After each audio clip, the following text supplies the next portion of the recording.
समस्त को सप्रेम साईराम। आसंतु शुणिबा आजिर प्रशांति अनुचिंता। भगवान आजी कौन आमको अनुचिंता माध्यम रे वार्ता देउछंती आसंतु शुणिबा। प्रकृत ज्ञान प्राप्ति करिबा पई कौन करिबा को पड़िबो।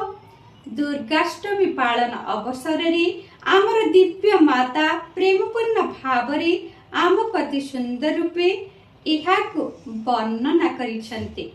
जहाकु मध्य तुमे देखुछ सेमानंकु दिव्यत्वर स्वरूप बोली मने करी सम्मान प्रदर्शन कर। एपरिक तुमको घृणा करुथुबा लोकंकु देखिले मध्य सेमानंकु सम्मान प्रदर्शन कर। भाई तुमे किपरि अछ बोली पचार। एहा परे सेमाने मध्य तुमे किपरि अछ बोली पचारिबे। मानवीय मूल्यबोध रहिथिबा व्यक्ति ही प्रकृत मनुष्य। सेही मानवीय मूल्यबोध गुड़िक कौन? सत्य, धर्म, शांति, प्रेम और अहिंसा। से सबु किछि परस्पर संपर्कित अछंती। सबु बेले सत्य कुह और धर्म अनुसरण कर। शांत रुह, खुशी और आनंद रे रुह।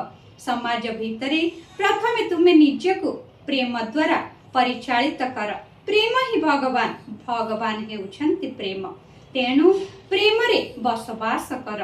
ताहेले तुमे प्रकृत ज्ञान प्राप्ति करि पारिबो। ताहा ही ज्ञान। प्रेम स्वरूप गण मु सदा बेले तुम मानक प्रेम स्वरूप बोली संबोधित करि थाए। एहार कारण हेउछि मु प्रेम रे परिपूर्ण होई रहि थाए। प्रेम हेउछि मोर संपत्ति। तुमे समस्ते सेही संपत्तिर उत्तराधिकारी। मु तुम समस्तंक भितरे सेही प्रेम को बंटन करिबि। मु काहाकु मध्य आदौ घृणा करे नाही। मो निकटरे कोनसी प्रकार स्वार्थपरता नाही। मोर प्रेम हेउछि निष्काम प्रेम। उक्त दिव्य संभाषणटी भगवान सेप्टेम्बर 27 तारिख 2006 मसीहारे समस्तंकु सूचाई देइथिले। कहिबार तात्पर्य समस्त विशेष मानवीय मूल्यबोध गुड़िक प्रेमरु उत्पन्न होई थाए। जेतेबेले जणे प्रेम रे परिपूर्ण होई जिवो ता पई आउ किछि प्रकार आध्यात्मिक बा पारंपरिक अभ्यासर आवश्यकता आदौ रहिबो नाही। जय साईराम।